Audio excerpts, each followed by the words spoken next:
Hi, everyone. Welcome back. This is part 2 of a 2-part recap. If you're wondering where part 1 was, well, go check in the feed and be sure to subscribe so that way you always get your episodes.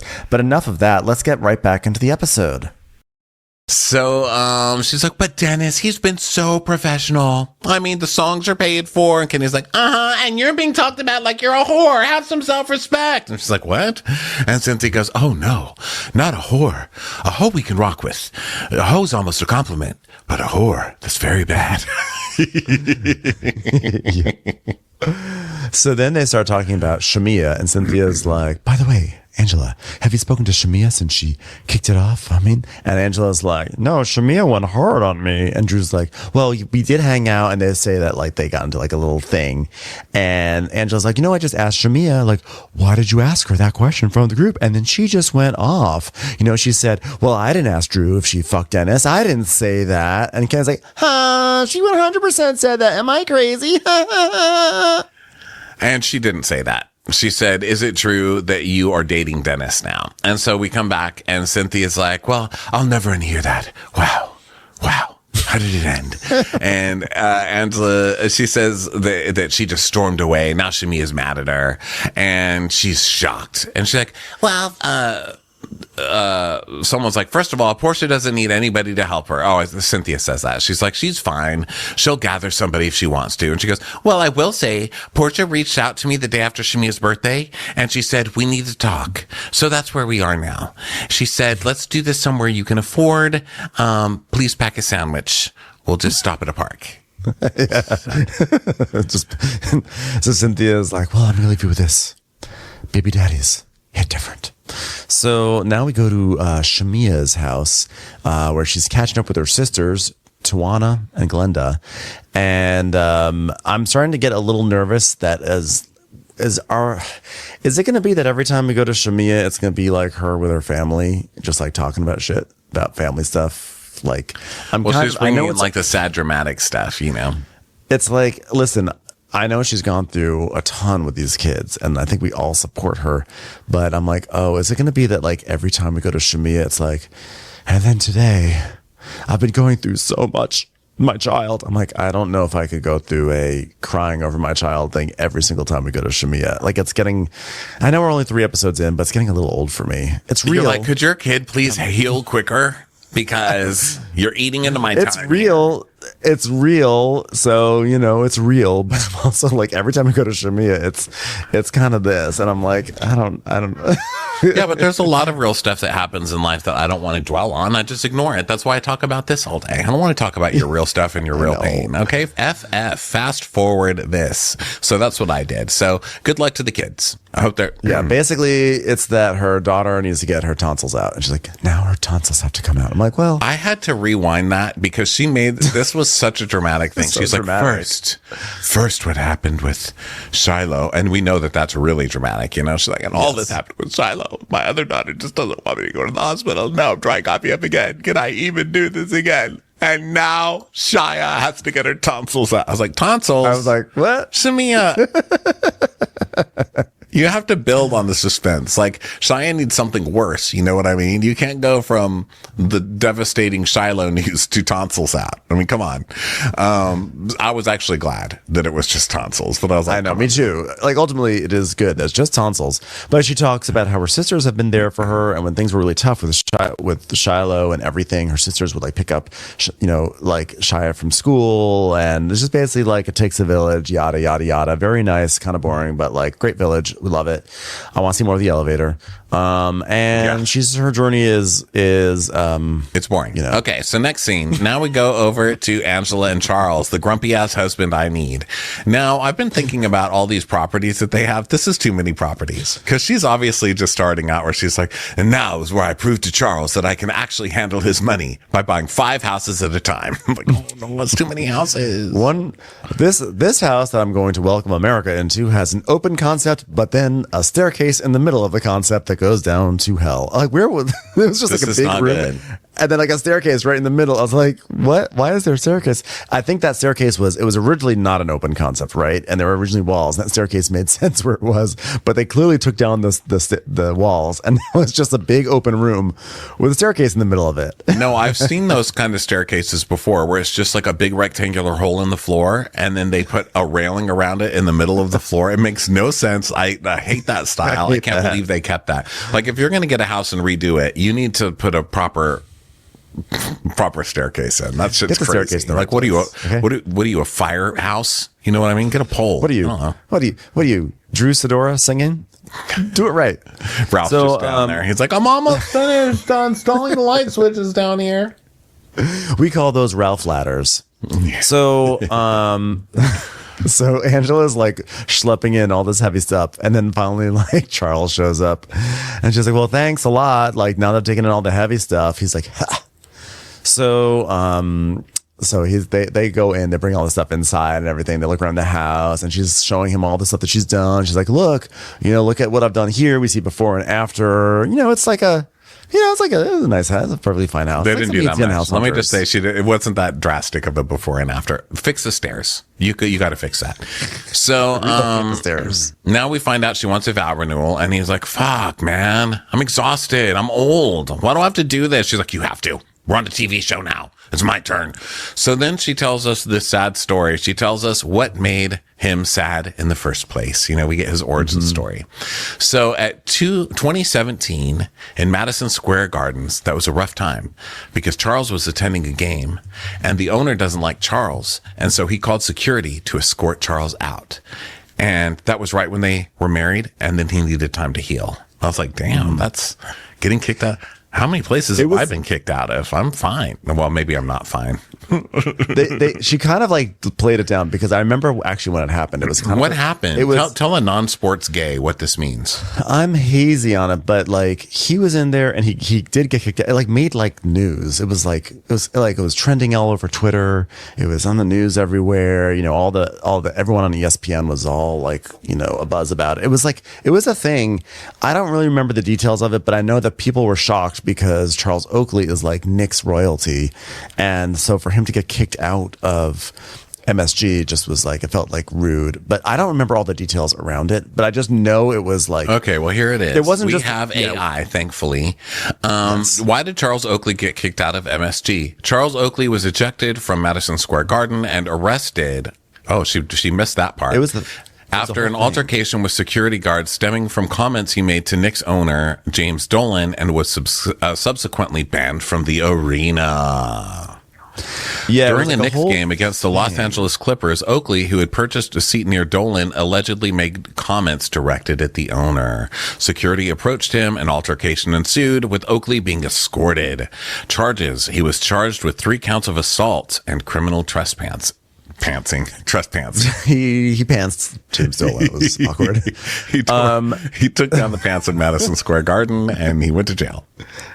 Yeah, I feel like there was like more to it. Like it was enough of a media kerfuffle that it was not just like, oh, he just got kicked out and that's why he was sad. Like I think that there was probably some like media stuff. There was more to the story. I just don't remember, and I didn't. Oakley has since filed a lawsuit against MSG and Dolan alleging assault, battery, false imprisonment, and defamation.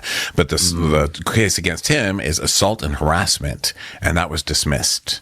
So he has not attended a Knicks game since and remains banned from MSG. So, I get it. He didn't get to go see Adele, and now it's been a rough time. And he's put his rage or his frustration or his sadness, he's put his emotions into making large batch amounts of corn on the cob. He's decided that now he's going to design homes that if he ever has Nolan over to his house, he can push him down the stairs more easily. Yeah, like James Dolan, stand right there. All right. So she says that this like made him really depressed, and then it was really rough. And as you do when you're with a partner who's going through a rough time, she was like, "Fuck this, I'm out of here. Call me when you're happy again." So she left him, and then waited for him to get happy again, and then got back together with him. That's my kind of girl. She's like, and when he needed me the most, I said, "Fuck off. You're depressing. Call me when you're happier." So So now they're going to do a vow renewal, which means that we have about 9 months left of this relationship. And then she's talking about how she's going to therapy. And he's like, that's $3,000 a month. You know how many corn cobs you could buy with that? God, I mean, you should love your therapist. Is that a discount? And she's like, why are you against therapy? He's like, well, you should at least have a 20% off when you go that often. Isn't there like a punch card you get? That is Wendy. A lot, though, right? I mean, how much? That is a lot. She says it's only about $1,200 a month. So that's probably like $300 a session, 4 sessions a month. I'm gonna say, God, get a fucking lap dance. You know what I mean? It's called get a stock pot and some corn cobs and work it out that way. It's a lot of peanut M&Ms, is what I'm saying. So they decide that they're going to sell these houses first, but she doesn't like it because she just bought 5. She's like, oh my God. Okay, so now Drew goes to talk to her lawyer. This office is considerably lower rent than Portia's. I felt bad for her because Portia had the most glamorous lawyer scene we've seen, and Drew, it was sad. It was more Drew. Poor Drew. She didn't even get a chance to go to see Randy, the official divorce lawyer for all cast members of Atlanta, and she didn't get to ride that big elevator to a glassy window. She was with Tanya, who, as it turns out, I loved Tanya, and I loved how Tanya was shady, and I thought she was great. So Tanya was great because the other guy was like, "Oh my God, Portia, I love having you in my life." And I was like, "Randy, put it back in your pants." What a weird fucking thing for a lawyer to say. But Tanya did not. She's like, "Okay, so sit down. I've got a lot of folders here." She was like kind of Tyne Daly, she's like, "All right, I got folders here. Just have a seat and go through this shit, Drew. All right, you're willing to pay me $5. I'm giving you 5 minutes. Sit down. We're going through this. All right." She had TDE, Tyne Daly energy. She really did. So, but then we find out. So Drew from the show with Amy Brannigan, where Tyne Daly was a social worker. Is what I'm bringing it all back to Amy Brannigan. As we always should. Technically, I did mention it was Amy Madigan, not Amy Brenneman, but Amy Brenneman. Oh, who's Amy Madigan? On the spectrum. Exactly. But I think that to tell people when they're on the spectrum. Amy Brenneman. They tell you. Amy Brenneman and Amy Madigan. Well, they're both Amy's. Look up Amy Madigan. You'll recognize her. I only care about Amy Brenneman. Okay, so wait, Amy Madigan. Okay, I'm gonna look her up. She's just in things. Madigan. Okay, let me look her up. Oh yeah. Oh no, she's no. Let me tell you who she's no. She's no Amy Brenneman, but she was an Uncle Buck, so that's something. Okay. So anyway, Drew goes to see Tyne Daly Energy, and Drew's like, I just didn't know the hearing was going to go like that. I mean, Ralph didn't have a lawyer, so he represented himself, so he had to cross-examine me. That was horrible. Bravo. Where were the cameras? How did you not let us see Ralph cross-examining Drew in a court of law? This is one of the biggest fails. This is up there with the Bolo night. This is up there with the Orange County thing we just recapped, where they didn't have the cameras up on. Like, this is up there with the black eye with Heather Gay. How do you not have cameras on Ralph representing himself in court? And I know that the show was on break when this was happening, but still, you should still have people there. Like that movie that they did where they filmed it over a kid's lifetime. Still just comes out. Boyhood? What? Yes. Yeah. Like that. Ralph Hood. The journey to the basement. We needed to see Ralph doing lawyer cosplay.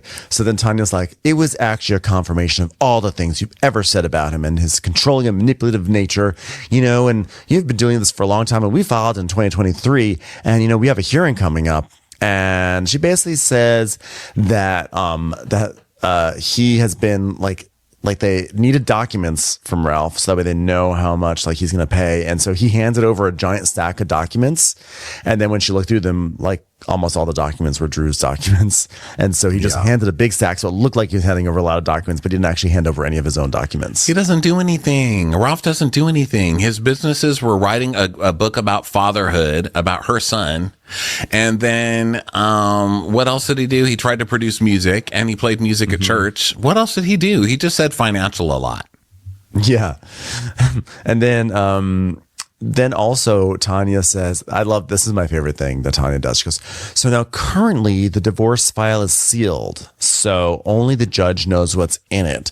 So if it gets unsealed, well, like for instance, he's a serial cheater. He's taken money out of your account. He's been sexting with other women and how other women have been sending you messages. He was following you. He was tracking you. That's all private and confidential and will only come out to America if this gets unsealed, and no one will ever know about it. And I think she's saying that like, okay, like let's threaten Ralph. Like we're going to unseal this if you don't give us the documents, right? But then Drew makes it about herself. She's like, but all I care about is my kids reading it. You know, all that coming out is scary. They know this shit. Oh my God. I mean, I would think that they would know this by now. And it does suck for her kids. It does. But Ralph's a fucking it does. monster. I just love that the lawyer pulled the classic housewives move, like the like, oh, well, I never told anyone your secret that you did X, Y, and Z. She's like, this is all sealed and confidential. And she's like blurting it all out on camera. All your darkest, deepest secrets will never come out. Like this one, that one, this one, that one. Are you still rolling? Okay. Do you need another take? Do you need it clearer? And then Drew's like, thank you so much. Oh God, keep me I almost made it without crying. And Tanya's like, you did. You almost did it, but you failed. Yeah. She's like, Drew, sorry, I'm just still method. You know, I finished a film in Puerto Rico. So get out. Your 5 minutes is over. Get the fuck out of my office. So now Shamia and Shia go to the doctor. They, of course, if you're getting your tonsils out, you get a ride in the rolls. So they ride this giant ass roll. Shia is like so teeny tiny in the backseat of this giant car.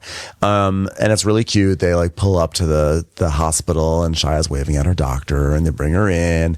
She goes into surgery and then, Shamia does like a little TikTok in there or something where she's like, guys, you know how a husband's stressed? He stands up in the waiting room. Look at my husband standing up. Honey, show him standing up. Look at him over there. That's because he's stressed. Am I right, ladies? Like, can I not have to deal with your appendix out TikToks? No, I did not agree to this. As someone who had an appendectomy almost 2 years ago, it was tonsillitis. Please don't erase my surgery. Commercials. Here comes one right now. Then we go over to Portia and Diane. They're going to get a massage at a place called Massage Heights. And why would you put something stressful to people? Like, that's a common fear. It's like massage spiders. Maybe it's just what the cast of the Heights is up to these days. Giving massage small spaces.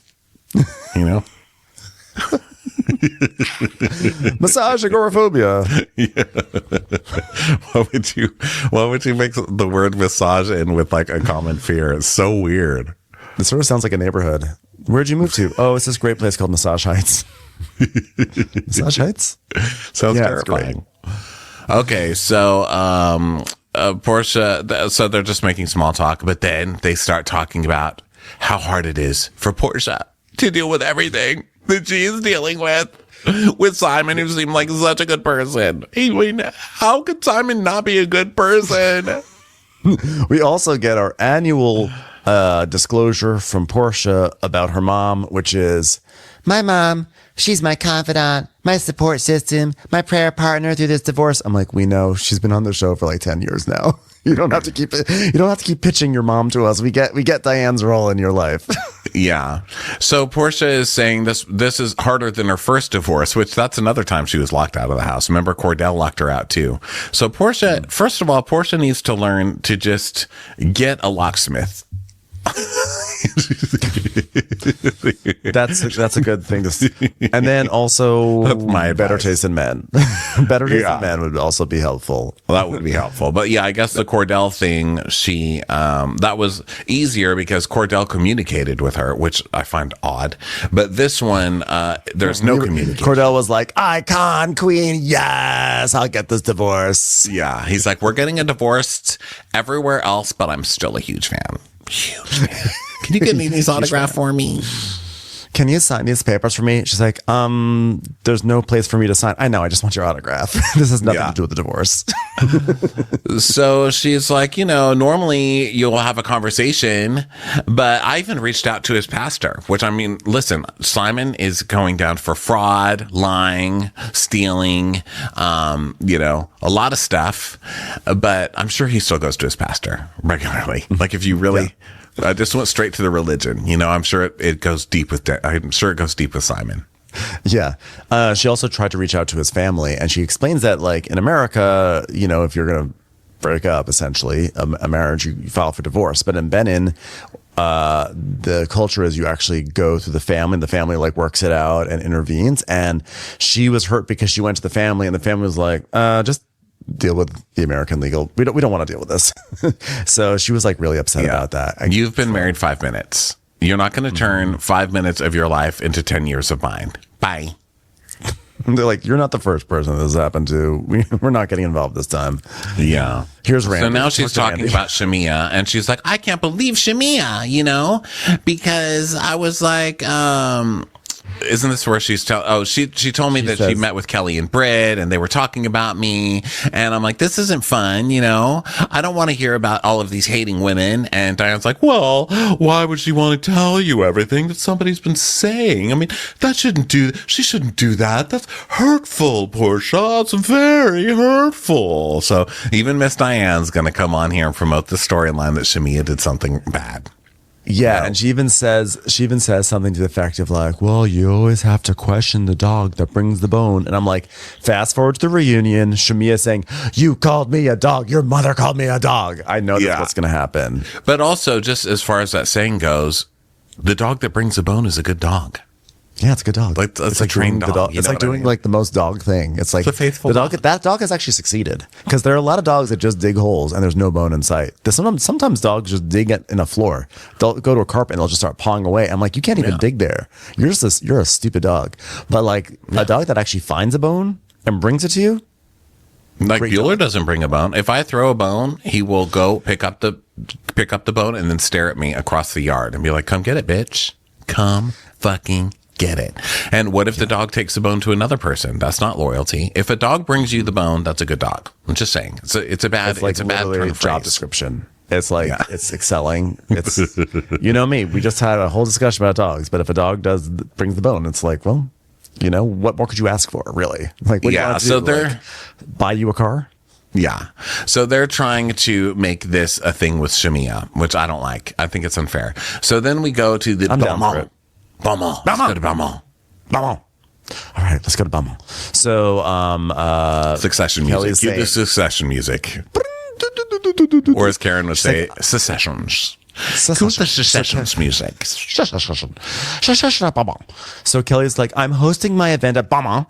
This is my mommy and me event. I cannot wait to see all the ladies, all their children, because for some time, one of my dreams has been to raise some sort of awareness for osteogenesis imperfecta, and I'm just super grateful that Beaumont would partner with me for Osteogenesis Imperfecta Foundation. And I was like, okay, I don't know what that means, but I'll just hold, and I'm sure I will be told. So Kelly, they all start to show up at Beaumont, and she's very happy to do this mommy and me thing. Part of me was wondering, when all the kids arrive, is Kelly just going to ground them all? Because that's kind of what her tagline is saying. She's like, thank you for all coming to Beaumont. You're all grounded. Goodbye. So all the ladies start coming, and Portia's like, oh my God, my makeup artist is Drew's makeup artist. And Kenny's like, yeah, you already told me that. She's like, yeah, well, so he told her that he was coming to me, and she slowed down in the lane so that he just got to me. She did it on purpose. So it's basically Drew's fault that I'm late.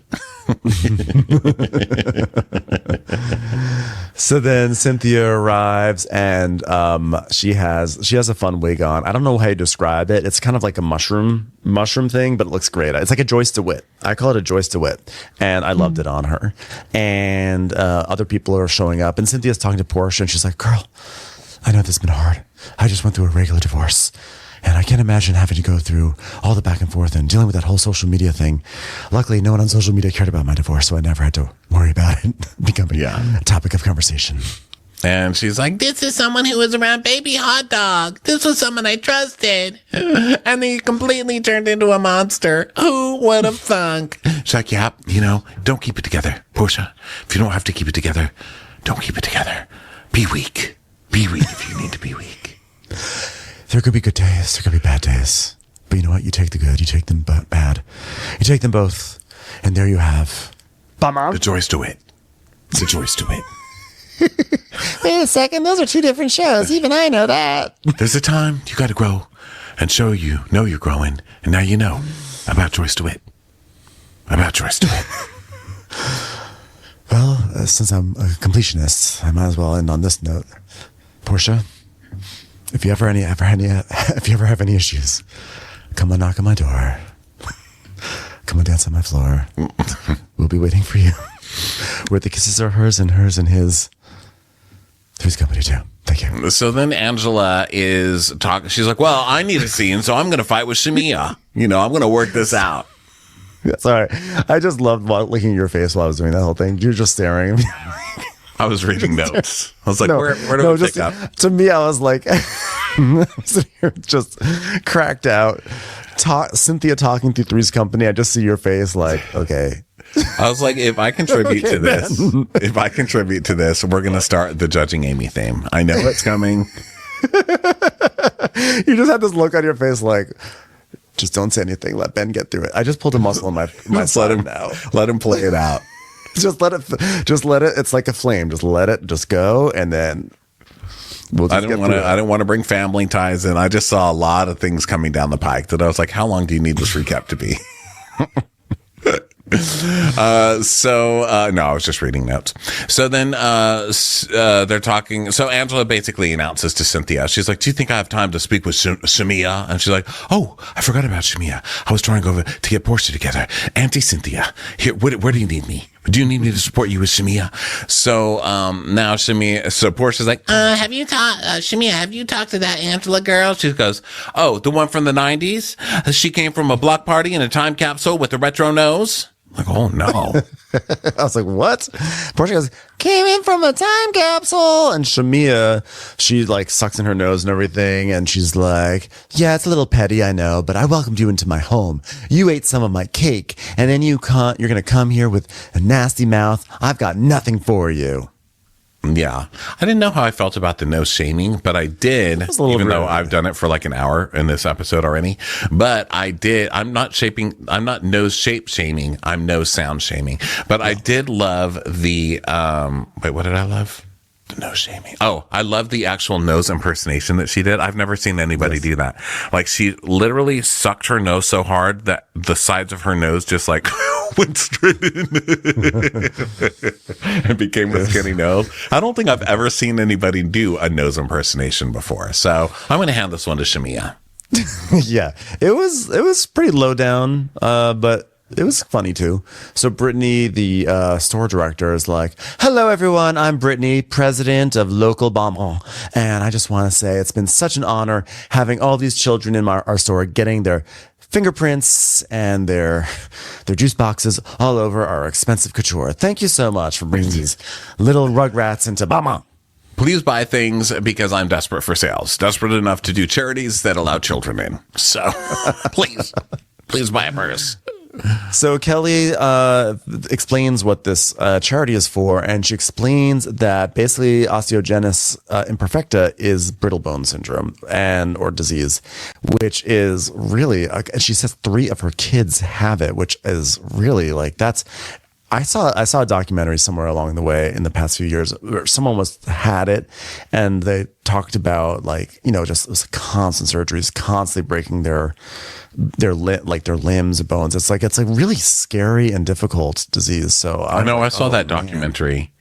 It starred Lawrence Fishburne. No, not Samuel Jackson and Unbreakable. Bruce. Yeah, Bruce. So she tells it, and this is actually a crazy story because her kid was getting broken bones so much that she was taken to the hospital, and they kept the kid there because they thought the kid was being abused by the mom. So this was really, really crazy. And she's like, and finally they found the disease and they understood what she had, and she's back with me and she's completely safe now. She just has a kind of an irrational hatred of Bruce. But otherwise she's doing great. Yeah.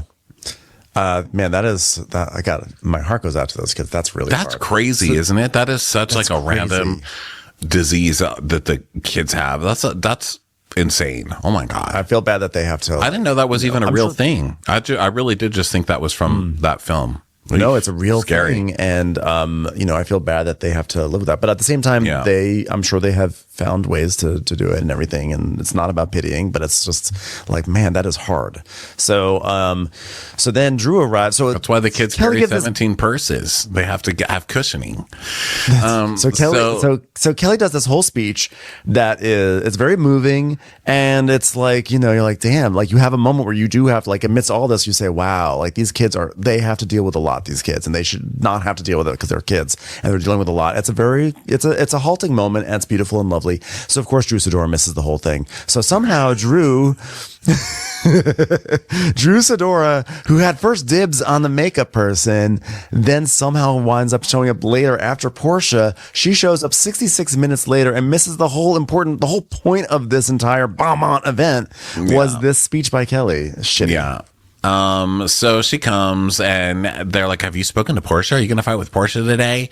And Kenya's like, oh, she's right there. You can't miss those hips. Come on. She's like, well, if I talk to you, then okay. I mean, I'm just fine. I'm just not going to force anything. Okay. So now we get the Angela versus Shamia. So she's like, hey, Shamia, I think we got off on a bad foot, you know? And she's like, yeah, we did.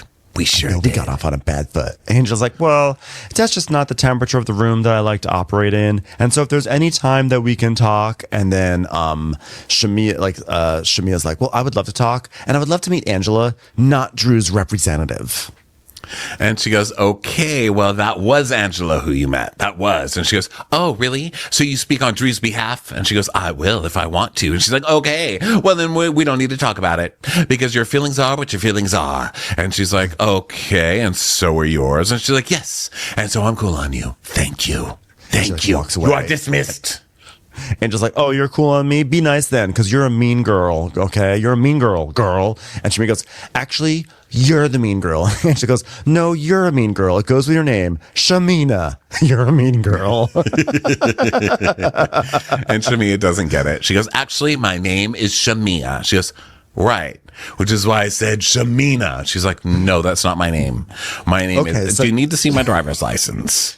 Okay, what I'm trying to describe to you, so you have 3 syllables in your name, Sha-mi-a, and if you add an N at the middle one, it becomes Shamina. Do you see why the name actually fits? But that's my name, and I will not be called by any name other than my own. She's like, oh my God, not only are you being an asshole, you're being an unfunny asshole. She's like, well, I will not speak to you. I'm Shamia. So Shamia goes back to the nose thing, and she's like, well, if you don't take it on back with that 99 nose, then don't do that. And Angela's like, okay, Flava Flav, you need a like, it didn't even make sense to me. I just thought, like at that moment when she said it didn't make sense. I just loved that. She's like, okay, Flava Flav, you need a clock. And so then so Angela explains, she's like, you know, Flava Flav. I laughed so hard. Just the things being brought up in this episode.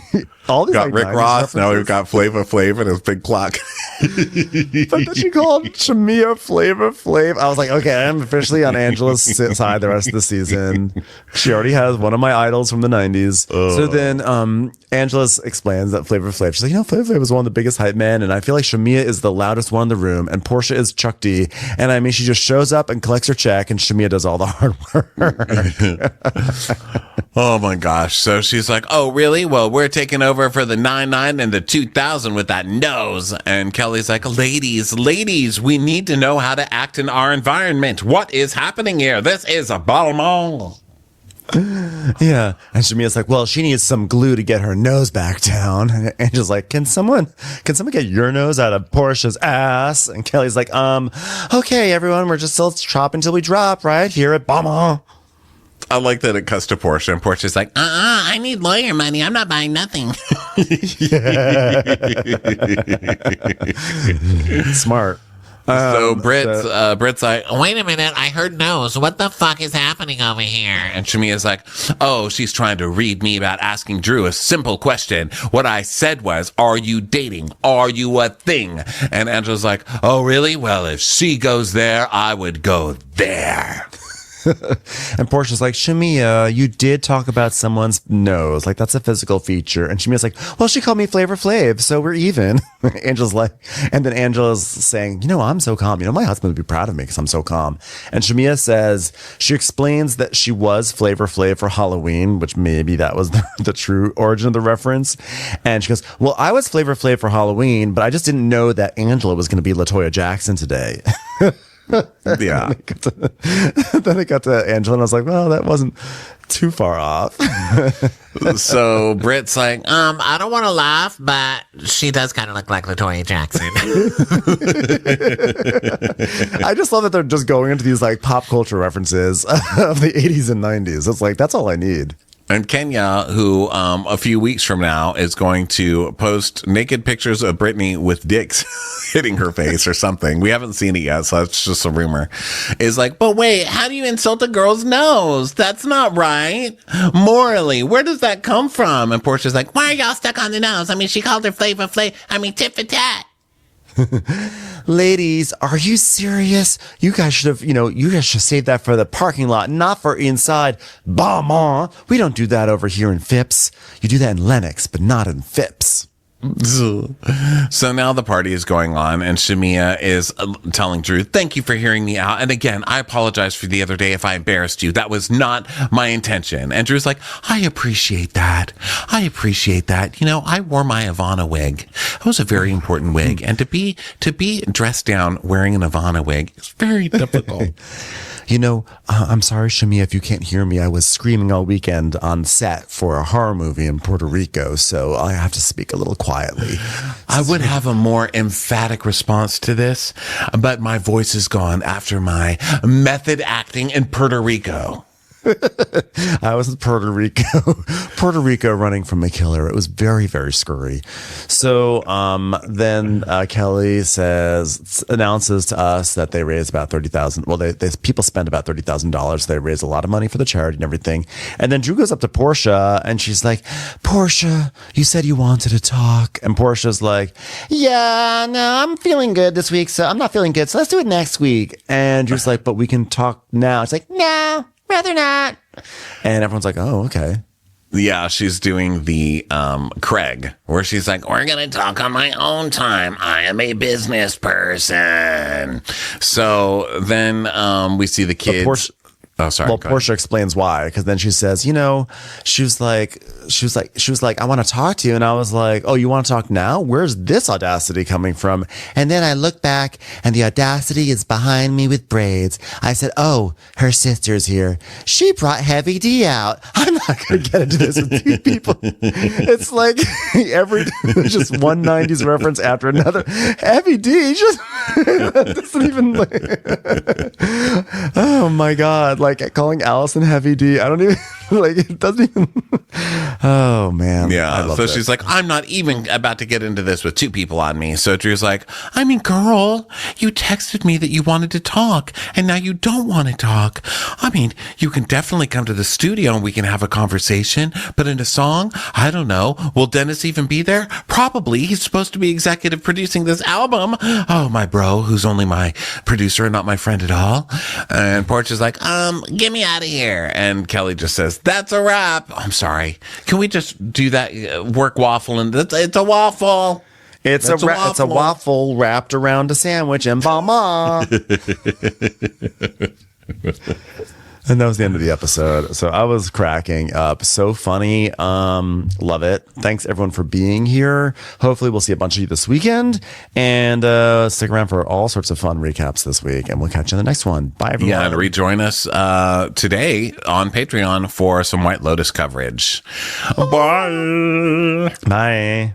Watch What Crappens would like to thank its premium sponsors. Ain't no thing like Allison King. Our way is the Amber way. It's the Foster and the Furious. It's Amanda Foster. It's Always Automatic with Ashley Otto. Ashley Savoni, she don't take no baloney. Put your hands together for Carly Clapp. Catherine DiBernardo has our Hardo. Get on the right foot with Chrissy Offutt. Dana C. Dana Do. She's not just a Sheila, she's a Daniela. Etchels. We never miss her call. It's Diane Call. Aaron Karen McNicholas, she don't miss no trickolas. Jamie, she has no last namey. You'll never hide from Heidi Eleanor Jones. I go, you go, we all go for Hugo. Hava Nagila Weber. We could all learn from Jennifer Kearns. She's our kind of mess. It's Jennifer Messer. Sip some scotch with Jessica Trotch. Knock, knock, knocking on Katie Mannock's door. She's our favorite streamer, Caroline Peacock. Kristen the Piston Anderson. Get a bee in your bonnet with Lacey B. Bringing the funk, it's Leslie Plunkett. She gets an A from us. It's Lindsay D.